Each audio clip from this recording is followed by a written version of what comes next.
সংশোধিত ওয়াকফ আইনের প্রতিবাদ এবং তৎপরবর্তী অশান্তিতে এখনও থমথমে মুর্শিদাবাদ। কলকাতা হাইকোর্টের নির্দেশে শনিবার রাত থেকে জেলার বেশ কিছু এলাকায় কেন্দ্রীয় বাহিনী মোতায়েন করা হয়েছে। রাতভর তারা সুতি শমশেরগঞ্জ থানা এলাকায় টহল দিয়েছে।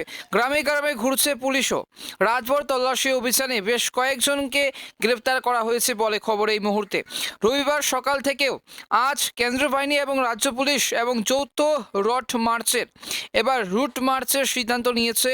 মুর্শিদাবাদের স্পর্শকাতর এলাকায় রয়েছে সব সংগঠনকে নিয়ে শান্তি বৈঠকের ভাবনা। পুলিশ সূত্রে খবর জানা গিয়েছে, শনিবার রাত থেকে গতকাল থেকে আজ রবিবার সকাল পর্যন্ত জঙ্গিপুর পুলিশ জেলায় হিংসার ঘটনায় যুক্ত থাকার অভিযোগে 30 জনকে গ্রেপ্তার করা হয়েছে। এই মুহূর্তে মুর্শিদাবাদে এখনও পর্যন্ত মোট গ্রেপ্তারের সংখ্যা 138 জন।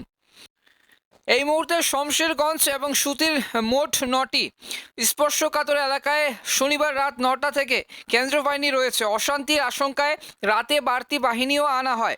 ভুক্তভোগী পরিবারগুলির কিন্তু সঙ্গে কেন্দ্রীয় বাহিনীর সদস্যরা এবং কথা বলেছেন, তাদের আশ্বস্ত করার চেষ্টা করেছেন।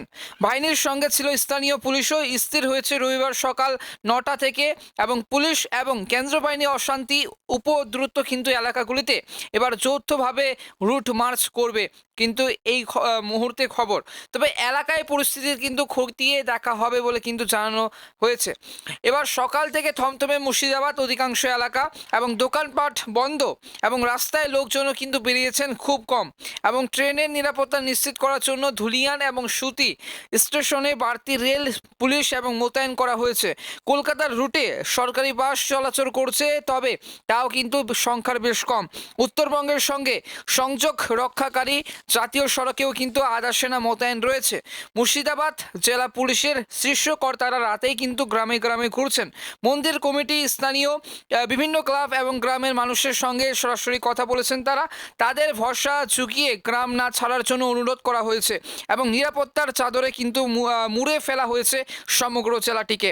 মুর্শিদাবাদে প্রবেশের মূল 2 পথ হলো নদিয়ার সীমান্ত এবং মালদহের এবং থেকে গঙ্গার পথ। এই 2 জায়গাতে রাত থেকে কড়া নজরদারি চালানো হচ্ছে এবং কোনো অবস্থাতেই এবং বহিরাগতরাও কিন্তু জেলায় প্রবেশ করে এবং যাতে অশান্তি সৃষ্টি না করতে পারেন তা নিশ্চিত করতে চায় প্রশাসন।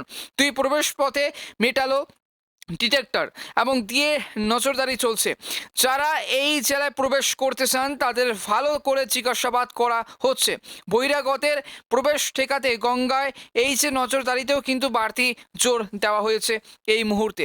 তবে সুতি থানা এবং এলাকায় এই যে রবিবার সকালে ওয়াকফ বিরোধী একতা মঞ্চ এর 2টি পৃথকভাবে কিন্তু প্রতিবাদ কর্মসূচি ছিল এবং আলাদা করে কিন্তু 2টি কর্মসূচি হয়েছে। তবে আপাতত পূর্ব ঘোষিত এই কর্মসূচিগুলি বাতিল করা হয়েছে। বিভিন্ন সংগঠনের প্রধানদের সঙ্গে কথা বলতে চায় প্রশাসন। তাদের নিয়েই কিন্তু সুতি থানায় এবার শান্তি বৈঠকের পরিকল্পনা রয়েছে। শনিবার সন্ধ্যায় এবং গতকাল সন্ধ্যা থেকে আজ এবং সকাল পর্যন্ত কিন্তু মুর্শিদাবাদে এসেছেন রাজ্যের পুলিশ ডিজি রাজীব কুমার। জেলা আধিকারিকদের সঙ্গে তিনি বৈঠক করেন। বিএসএফ এর সঙ্গেও বৈঠক হয়। এই যে কেন্দ্রীয় স্বরাষ্ট্র সচিব শনিবার রাজ্যের মুখ্য সচিব মনোজ পন্ত এবং ডিজিপি রাজীবের এই যে সঙ্গে ভিডিও কনফারেন্সের বৈঠক করেন। এছাড়া কিন্তু এডিসি সিদ্ধি এবার নাথ, এই যে বিনীত গোয়েলের সেই কিন্তু মুর্শিদাবাদে রয়েছেন। এডিসি সিদ্ধিনাথ এবং বিনীত গোয়েলেরাও কিন্তু সেই মুর্শিদাবাদে রয়েছেন এই মুহূর্তে। আরও 5 কোম্পানি কেন্দ্রীয় বাহিনী ঝাড়খণ্ড থেকে মুর্শিদাবাদে আসছে। তবে অশান্তির আশঙ্কায় এলাকার আতঙ্ক রয়েছে এবং স্থানীয় তৃণমূল বিধায়ক এবং মনিরুল ইসলাম বাড়ি ভাঙচুরের অভিযোগ করেছেন। তার কথায়, আমার বাড়ি ভাঙচুর করা হয়েছে, বাড়ির সামনে আগুন ধরিয়ে দেওয়া হয়েছে, ভয়ে আমার পরিবারের লোকজন অনন্ত্র এবং আশ্রয় নিয়েছেন। এই যে কিন্তু যা যাওয়ার হোক, আমি একাই বাড়িতে থাকবো। তবে এই মুহূর্তে কিন্তু এবং এই যে মনিরুল ইসলাম বাড়ির কিন্তু সে বক্তব্য শুনলেন আপনারা। তবে এই মুহূর্তে এখান থেকেই দেখা হচ্ছে কোনো লেটেস্ট আপডেট নিয়ে। ধন্যবাদ।